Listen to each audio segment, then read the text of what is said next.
Bayangkan, di suatu malam yang sunyi seorang hamba duduk termenung di sudut masjid yang gelap.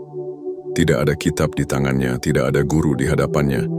Namun tiba-tiba, hatinya dipenuhi pemahaman yang tidak pernah ia pelajari sebelumnya.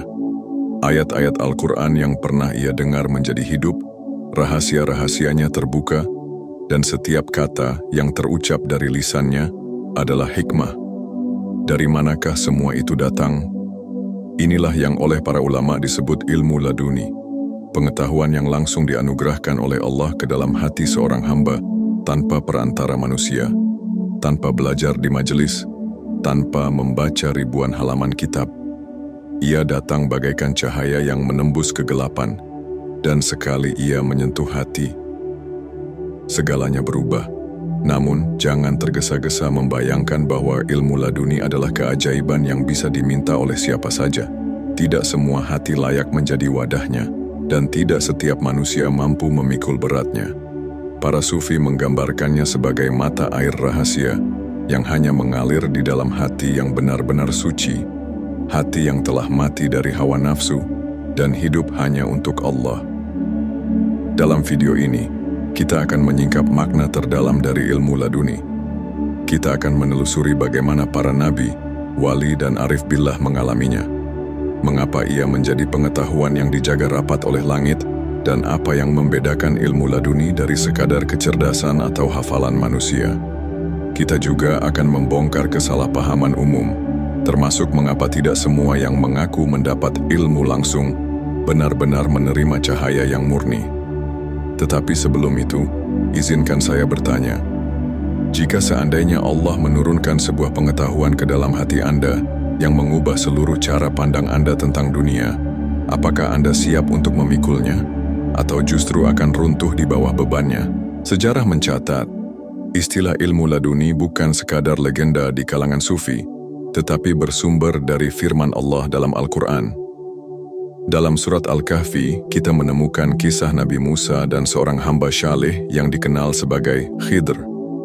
Ketika Musa, seorang nabi dengan wahyu dan syariat, bertemu Khidr, ia mendapati ada ilmu yang tidak tercatat di kitab, ilmu yang tidak dapat dicerna oleh logika biasa. Allah menyebutnya, "Dan telah kami ajarkan kepadanya ilmu dari sisi kami." Inilah akar kata laduni, dari ladunna, artinya dari sisi kami. Para ulama, khususnya dalam tradisi tasawuf, memandang kisah ini bukan sekadar cerita masa lalu, melainkan peta rahasia bagi mereka yang mencari ilmu hakikat. Nabi Musa melambangkan ilmu zahir, hukum, aturan, dan syariat yang jelas, sedangkan Khidr melambangkan ilmu batin, pengetahuan rahasia yang tidak dapat diperoleh lewat metode biasa, melainkan diilhamkan langsung oleh Allah ke dalam hati. Dalam sejarah Islam banyak tokoh yang diyakini dianugerahi ilmu laduni. Imam Al-Ghazali menulis dalam Ihya Ulumuddin bahwa hati seorang hamba yang bersih bagaikan cermin. Ia dapat memantulkan cahaya pengetahuan ilahi tanpa terhalang. Syekh Abdul Qadir Al-Jailani juga sering dikisahkan menerima pemahaman mendalam terhadap ayat-ayat Quran tanpa pernah mempelajarinya dari guru manusia. Namun, para wali ini tidak pernah menjadikan ilmu laduni sebagai kebanggaan atau alat mencari kehormatan. Sebaliknya, mereka menjaganya seperti seseorang menjaga harta yang dikubur dalam-dalam, agar tidak tercemar oleh tangan yang salah. Secara filosofis, ilmu laduni adalah pengetahuan yang melampaui konsep linear belajar. Ia mengalir seperti mata air dari sumber yang tak terlihat. Dalam pandangan para arif billah, semua pengetahuan sejatinya milik Allah.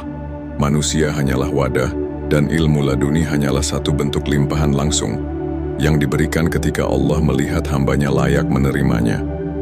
Namun, sejarah juga menyimpan sisi kelam. Tidak sedikit yang mengaku memiliki ilmu langsung dari Allah, namun justru terjebak dalam ilusi nafsu dan bisikan setan. Disinilah letak kerumitannya. Ilmu laduni sejati akan selalu membawa hati mendekat kepada Allah, bukan menjauh atau meninggikan diri. Dan untuk membedakannya, diperlukan mata hati yang tajam. Sampai hari ini, ilmu laduni tetap menjadi misteri yang membuat sebagian orang mengaguminya, sebagian lainnya meragukannya. Mungkin karena ia berada di batas tipis antara dunia nyata dan alam gaib, batas yang jarang disentuh kecuali oleh jiwa-jiwa terpilih. Bayangkan sebuah telaga jernih di puncak gunung. Tidak ada jalan setapak untuk mencapainya, tidak ada peta yang menuntun. Hanya mereka yang memurnikan niat dan membersihkan hati yang dapat menemukan jalannya. Begitulah ilmu laduni bekerja. Ia bukan hasil dari upaya intelektual semata, tetapi anugerah yang diberikan oleh Allah ketika seorang hamba telah siap menerimanya. Para sufi sering menggambarkan ilmu laduni sebagai cahaya yang dilemparkan ke dalam hati. Ia datang bukan dengan bunyi, bukan dengan tulisan, melainkan sebagai faham, pemahaman seketika yang menyinari sebuah persoalan hingga semua kerumitannya hilang. Bayangkan sebuah kunci yang langsung membuka pintu tanpa Anda pernah mempelajari mekanisme kuncinya. Ada 3 ciri yang sering disebutkan para ulama untuk membedakan ilmu laduni sejati dari ilusi pikiran. 1. Kesesuaian dengan Al-Quran dan Sunnah. Ilmu laduni sejati tidak akan pernah bertentangan dengan wahyu. Ia mungkin mengungkap makna yang belum Anda sadari, tetapi tidak akan menabrak batas syariat. 2. Kehadiran hikmah yang menghidupkan hati. Bukan sekadar fakta, melainkan pengetahuan yang menenangkan jiwa, menambah rasa takut dan cinta kepada Allah, serta menggerakkan hati untuk taat. 3. Kebersihan dari hawa nafsu. Ilmu ini tidak datang untuk membanggakan diri, memperkaya materi, atau mencari pengikut. Sebaliknya, ia membuat pemiliknya semakin rendah hati dan menyembunyikan karunia itu dari pandangan orang. Perlu dipahami, ilmu laduni bukan berarti seseorang tiba-tiba mengetahui segala sesuatu di dunia. Ia lebih mirip cahaya yang menerangi bagian tertentu dari kegelapan, sesuai kebutuhan dan takdir hamba tersebut. Seorang yang mendapat ilmu laduni mungkin memahami hikmah di balik suatu musibah atau mengetahui solusi terbaik dalam masalah yang pelik, padahal sebelumnya tidak pernah memikirkannya. Kisah para wali sering menunjukkan hal ini. Ada yang tiba-tiba mampu menafsirkan ayat-ayat Quran dengan kedalaman yang membuat para ulama takjub. Ada yang memahami rahasia alam semesta hanya dengan merenung sejenak di bawah langit malam. Namun, mereka semua tahu satu hal, itu bukan kemampuan mereka sendiri, tetapi titipan yang setiap saat bisa diambil kembali oleh Allah. Ilmu laduni juga memiliki sifat yang halus. Ia hanya akan bertahan selama hati tetap terjaga dari kotoran. Begitu kesombongan atau cinta dunia menyelinap, cahaya itu padam, meninggalkan hati kembali gelap. Dan disinilah letak misterinya. Anda tidak bisa mencari ilmu laduni dengan cara biasa, tetapi Anda bisa mempersiapkan diri menjadi wadah yang layak menerimanya. Di balik cahaya ilmu laduni, ada rahasia yang jarang dibicarakan, bahkan di kalangan para pencari jalan ruhani. Rahasia ini bukan tentang bagaimana mendapatkannya, tetapi tentang mengapa Allah memberikannya kepada seseorang. Banyak orang mengira ilmu laduni adalah hadiah tertinggi dalam perjalanan spiritual. Padahal, bagi para arif billah, ia justru ujian yang lebih berat daripada kekayaan atau jabatan. Sebab, begitu pengetahuan itu masuk ke dalam hati, setan akan berusaha membisikkan rasa istimewa, membuat pemiliknya merasa lebih tahu dari orang lain. Disinilah banyak yang tergelincir, bukan karena ilmu itu salah, tetapi karena hati mereka tidak siap memikulnya. Ada pula mitos yang beredar bahwa ilmu laduni akan membuat seseorang tahu segalanya, bahkan hal-hal gaib yang tersembunyi dari manusia biasa. Para wali menepis anggapan ini. Mereka berkata, ilmu laduni bukan lisensi untuk menjadi peramal, tetapi cahaya yang hanya menerangi sejauh yang Allah kehendaki. Bahkan Nabi Khidir pun tidak mengetahui semua rahasia, hanya bagian yang diizinkan untuknya. Dalam kitab-kitab tasawuf ada peringatan keras. Tidak setiap pengetahuan yang datang tiba-tiba adalah ilmu laduni. Ada bisikan yang berasal dari ilham malaikat, tetapi ada pula dari tipuan setan. Perbedaannya sangat tipis, dan hanya hati yang telah ditempa dengan zikir, muraqabah, dan ketaatan penuh yang mampu membedakannya.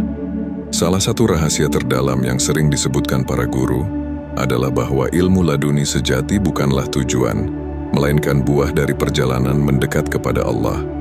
Jika hati masih ingin ilmu, untuk menambah wibawa atau kekaguman orang, maka pintu itu akan tertutup rapat. Tetapi jika seorang hamba hanya mencari ridha Allah, ilmu itu akan datang tanpa diminta, seperti bayangan yang mengikuti tubuh.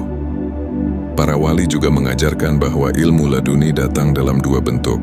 1. Ilmu untuk pribadi, rahasia yang hanya boleh disimpan dan diamalkan oleh pemiliknya, karena jika diungkap akan menimbulkan fitnah atau kebingungan.